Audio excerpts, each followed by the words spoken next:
Welcome into another edition of the Hops and Spirits Podcast. We have a fun episode for you in store here in just a little bit as we move away from maybe the bourbon and whiskey that people are used to and even the hoppy side of things and talk a little tequila and maybe a little hockey as well. But before that, don't forget to follow us on all of our social media pages. We're on Instagram, Facebook, Twitter. We're on Instagram, Facebook, Twitter, and TikTok at Hop Spirits, all one word. So you can find us there. Also, remember to check out our Give It a Try highlights on the Drop Monday and our cocktail quickies that shake things up on Friday. It's been a long day for me, but I'm excited. And we have Chris Chelios, co-founder of El Bandito Yankee Tequila and an NHL Hall of Famer. Chris, welcome in. Thank you, Jonathan. Now, Chris, I always like to start these things off with one tough question. It's a lot of fun. You got to play a bunch of different cities with your hockey career. I'm guessing you're a sports guy in general. So if you could only root for professional teams from one city, what city would that be? Pretty simple. I grew up there, Chicago Blackhawks. So I'm glad this is going to go great if you keep asking questions like that. But yeah, gotta be the Hawks. There you go. See, I say I'm born and raised in Pittsburgh. I technically was born in Pittsburgh, but raised just outside of Pittsburgh. And if I tell anyone where I'm from, they go, "That's not Pittsburgh." But those are the teams I root for. Even the Pirates in baseball that are absolutely horrible or at least most of my life. But I always enjoy the black and gold. Yeah, well, they had their moment. True. Now, we're here to talk tequila. You're repping it. For those that are watching the episode, not listening, he's got the nice shirt on that explains the brand a little bit. But how did you get into the tequila business? I know you're an entrepreneur, but how did you get involved with tequila? Well, like most kids, college kids, I should say, you get introduced in college, and it wasn't very good tequila, that's for sure, from what I remember.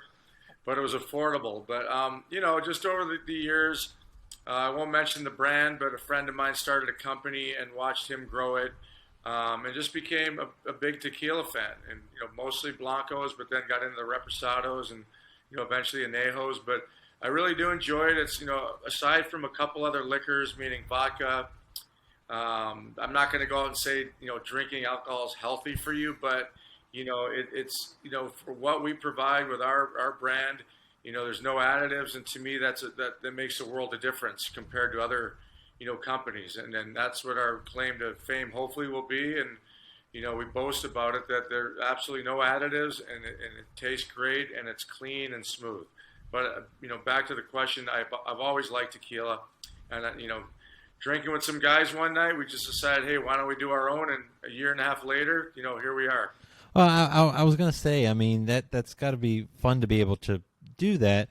I mean, how different, though, has this been going down this route than, kind of doing the hospitality, owning things on that side of the spectrum?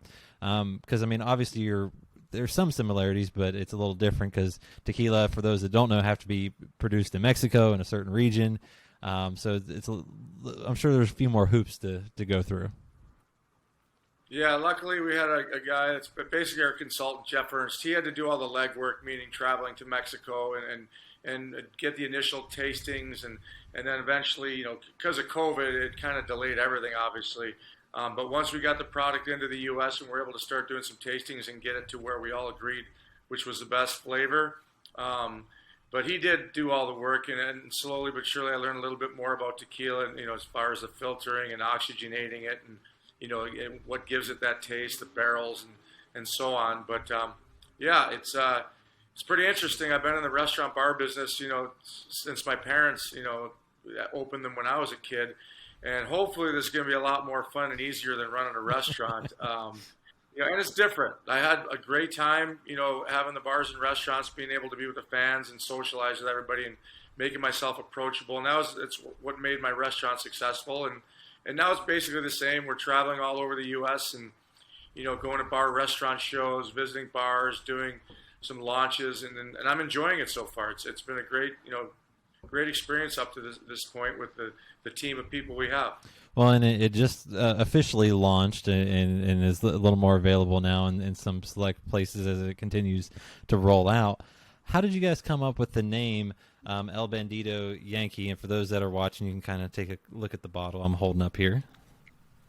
Yeah, well, that was comes from Butch Cassidy and the Sundance Kid. So I don't know if you remember the scene when the Redford and Paul Newman had just robbed one of the town's banks, and the federales, the Bolivian police, come running into their sheriff or their boss or whatever you call it, and said, "Yeah, El Bandito Yankees," and they're pointing at them riding away on horses. So I just thought it was kind of cool, El Bandito, and the Yankee meaning American company, which we take pride in that also, and then obviously my partner Jim Bob Morris, and he's a Native American and is giving back to not only the Mexican community but other the Indians in his part of the world where he's from. So it's you'll see there's more to it than just having fun and tequilas. We're giving back, and that's important. I've always done that throughout my career, doing charity works and raised a lot of money. So, like I said, it's going to be fun, a lot of fun. Well, and I love to hear that, and I think that's one thing that's so amazing about whether it's the craft beer, craft spirits, the industries there, that just how much they're willing to give back and work with the community and help those that might need a little extra help. It's amazing to see that. Now, you guys are working with someone really cool down in Mexico. Karina Rojo, I believe is how you say her name, the master distiller. How did that come about? Was that Jeffers that got to go down there and do the legwork, or was there a team effort in finding the master distiller to make this all happen? That was all Jeff. Like I said, he's been in the tequila business, and he's been down in Mexico more than anybody, and he was the one that found her. And obviously I had never heard of her until Jeff explained to us her role and the significance she's going to have on our company, and it's great. I'm looking forward to meeting her. We're planning to do some trips down there to Jalisco in that region, and I said it's Jim Bob did. He made a few trips there too. Jim Bob Morris, he played with the Packers, has a very successful packaging company, and I'll say he's the brain of this outfit. I'm going to be doing the work. I'm the bronze, so it should work between the two of us, and Jeff and her. It's going to be great. I like that teamwork, just like on the ice and in every sport, little teamwork goes a long way. You mentioned this earlier, talking about the tequila being all natural, additive free. Why go that route? Because it sounds like that's something that you all, as you should be, are very proud of. Yeah, I mean, you can say you're 100% agave, but you legally are allowed to put 1% of anything you want in it, meaning glycerin, sugar, vanilla, anything to flavor it. And that's what, a lot of tequilas brings, that sweetness along with a hangover. So we're thinking that, without those additives, without, the glycerin and those sweeteners, that, we're going to be clean and pure. And the next day you're going to feel like you haven't drank. And it is, as far as, liquors go, it's as healthy as you can get.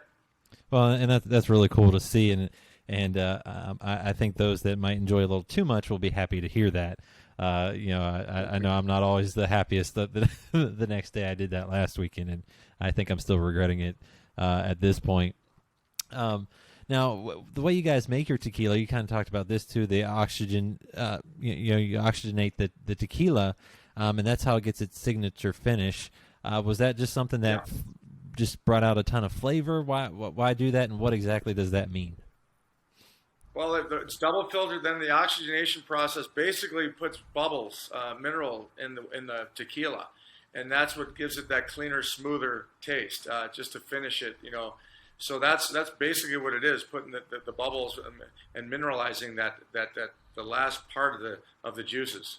And is that something that you guys added on as you were doing tastings, or was that kind of there from the start? Or I mean, how did all that go as you guys found this flavoring? Well, we just didn't want to cut any corners, and obviously every time you filter, it costs a little more, and we double filtered, it's another price, and then we just figured oxygenating it, why not just finish it off and make it a clean, smooth product. And like I said, you'll taste it next to other tequilas, and it's like wine, to each his own, your preference.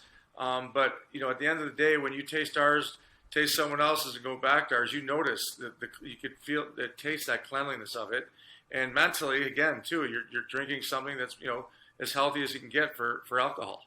Well, and that's really cool to hear because, like I said, it's also coming in at a good price point too for the amount of work that goes into it. I think $40 for the Blanco, maybe 45 for the Reposado. Am I correct on that? Does that sound about right? No, 34 for the Blanco and 44 for the Reposado. Okay. Give or take a couple of bucks either way, depending on how much you order or what state you're in. It's crazy, the laws, and there's no more undercutting. You have to stay on that same line of everybody else, so it keeps everybody in the game. Well, and like I said, those are two very approachable price points to come in for a little bit of a all natural, additive free. Like I said, that's a nice advantage that it's not overly hitting the wallet. Now, you guys have a line that's called Live Bold, Share Generously. What does that mean? Well, live bold means good times on tequila, and share generously, like we talked about earlier, giving back, and I'll be honest with you, I've done charity, events and raised a lot of money over the past 27 years of my career, and still have some few events that we can give back. But Jim Bob is, he really believes in that. So he's a very generous person, whether it's his staff. The Jalisco, it's amazing. He's supplying laptops and giving money to schools and to educate the children down there, because all they know is picking or working on the agave fields, and this gives them an opportunity to educate them. Well, and that's the other thing you talk about, giving back. That's something that is super important to the company, to the El Bandito Yankee line, is giving back to the region in Mexico, where this is produced, and you even mentioned going even further than that. Why do that, and what all are you doing with that? Well, like I said, we're successful already, and quite honestly, obviously you want to make money when you go into a business, but it's not really about making money. It's about having fun, employing people, giving to people, and like I said, I think we're going to enjoy this a lot.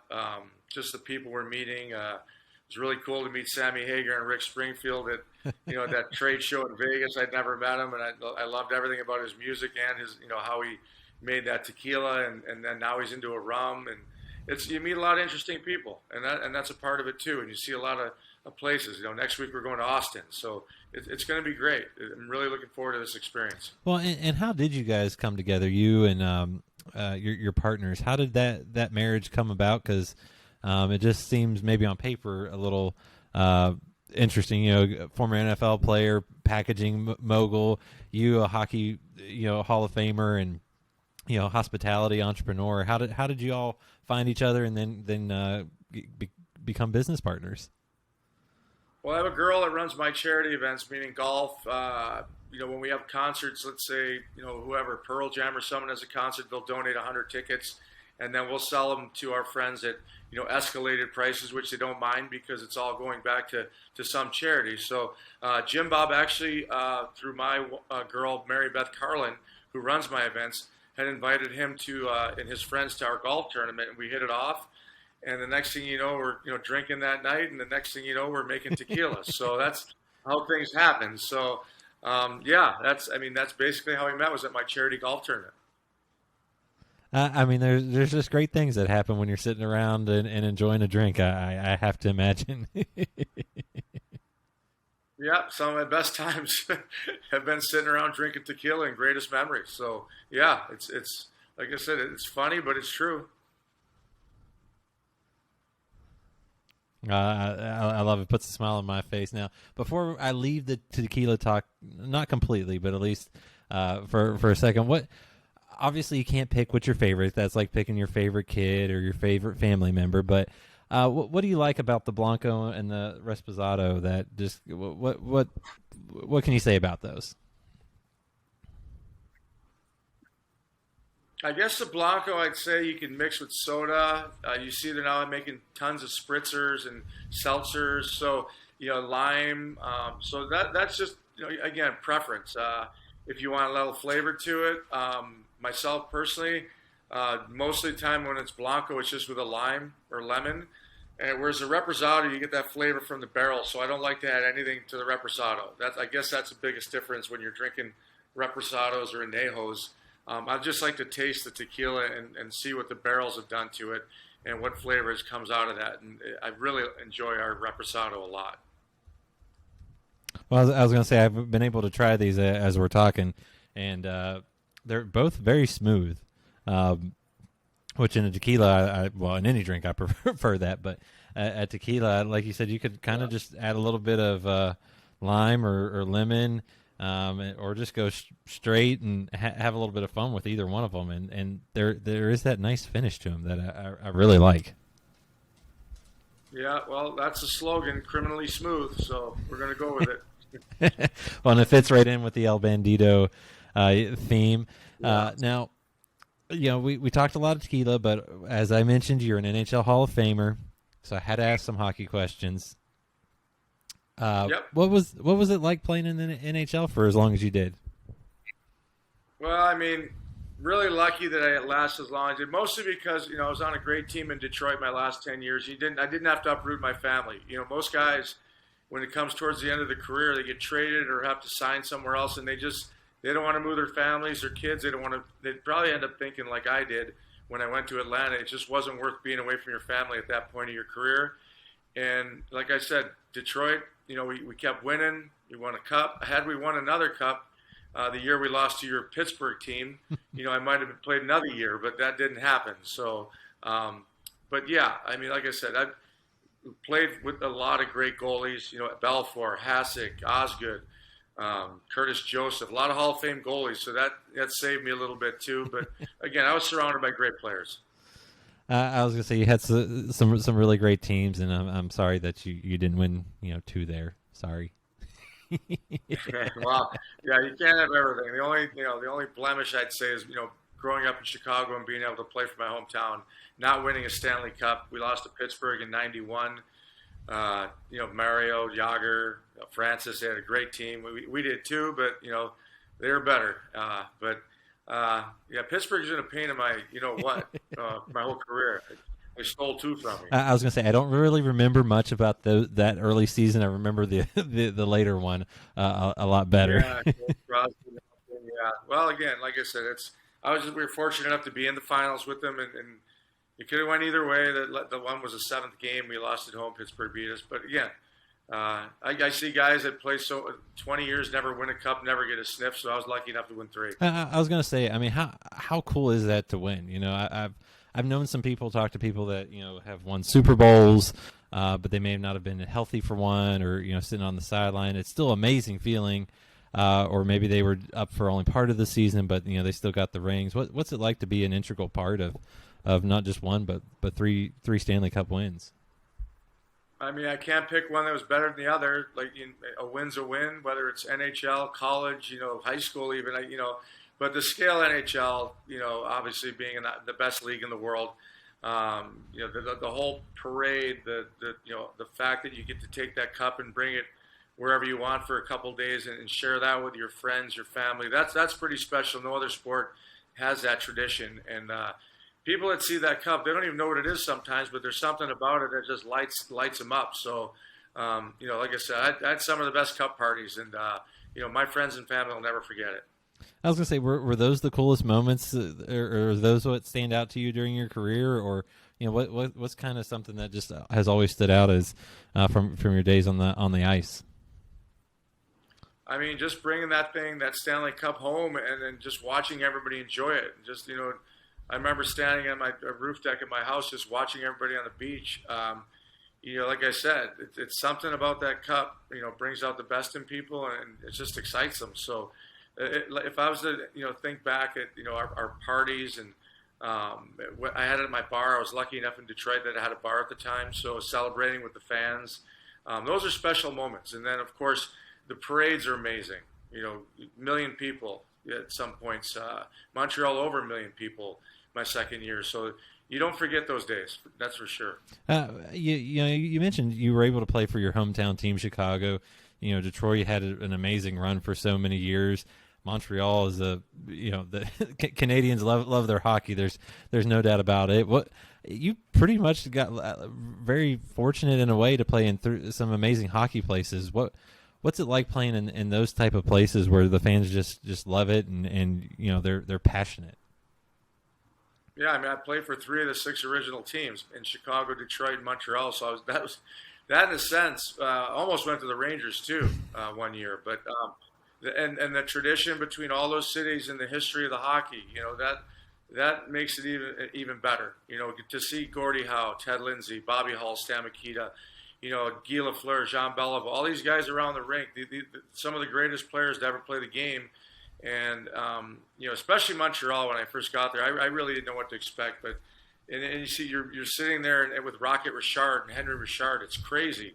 You're with these legends, and then you understand what the tradition and the history, and that's why there was so much pressure in Montreal and these cities to win. So it made me a better player, that's for sure. And this is one that I always find fun to ask because you've now been able to be on kind of the business side of things while you played hockey for a long time. What was harder, or what is harder, playing hockey in the NHL or trying to run a successful a hospitality business or just any type of business? There's no question hockey's way easier than the restaurant, bar, and liquor business. No question, especially restaurant bar. Luckily my parents ran my bars for the most part, and it took its toll off me. I was able to just focus on hockey and family. But yeah, hockey, I could do that all day long. Like I said, this might be a good break for me. Not just being in the bar. You have to be at the bar. To be successful, the owner's got to be there. You got to, be with the people, and it's kind of like Rocky when he opens that restaurant in that one Rocky movie. He's telling his stories, and as corny as it sounds, that's how it was. But it was fun, and I enjoyed it. But this is a change, and I'm looking forward to and on the other end of it, working from 11 to 3 in the afternoon as opposed to 8 to 3 in the morning. I was going to say you're going to get a little better sleep, hopefully.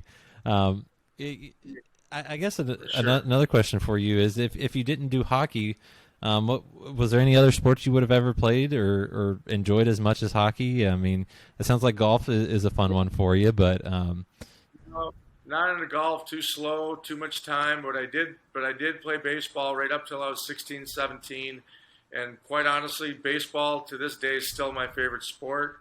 I pitched, and I rivaled with this other kid in Chicago named Donnie Paul, who eventually did make it to the pros. And his claim to fame was he gave up the tying home run to Mark McGuire, and he's from the same hometown as me, Evergreen Park, Illinois. We became friends, after years. But baseball was my first love, and hockey it just fell into me. And especially moving to San Diego when I was 16, I should have been done with hockey, but somehow I was put on this earth to play hockey, and I met some kid on the beach, and the rest was history. Oh, that's awesome. I always love. You just never know what other sports someone's going to be great at, and I always find it interesting too that may have been their first love, but for whatever reason, the other sport was what they were either the best at or the opportunities arose. For those that are looking to maybe try to get their hand into playing professionally at some point, what do you say to them? Because there's a lot of work that goes into it, and you got to have a lot of perseverance too. Yeah, I mean, there's only so many seats at the table, I guess I'll say, and it's you figure NFL, NHL, 700 guys make it. That's about all the players, and if you compare that to the amount of kids playing, the odds aren't great. So my advice, and that I give it to my kids too, realistically, just try and get into college, on an athletic scholarship. That should really be your goal, and enjoy whatever sport you're playing. You got to enjoy it. You got to love it. It's not fun if it's not fun. So, but again, what I told my kids, are fortunate enough, they all 4 went to Big Ten schools, Division I schools, Northwestern and Michigan State, got their degrees and enjoyed 4-year careers playing a sport they love. No, I think that's the best advice. Have fun and just enjoy it. And if good things happen, good things happen. And exactly. No matter what, you got to work hard for whatever it is you want in life. Now, my last question for you is, it goes back to the tequila. Obviously, you guys just kind of launched the El Bandido Yankee line. You're starting to get out and about. Is that kind of what's next for y'all? Is just being out there doing meet and greets, doing tastings, and letting people know what you guys have to offer? Yeah, I mean, it's somewhat like the ambassador role that I have with the Hawks. And I just recently took a job with ESPN for next season. They've picked up hockey again, which is great. But my days are filled with, visiting restaurateurs and, people I've known for 30 years when I played here in the 90s. And the problem's not getting it in the tequila into the restaurants and bars and hotels and all these venues.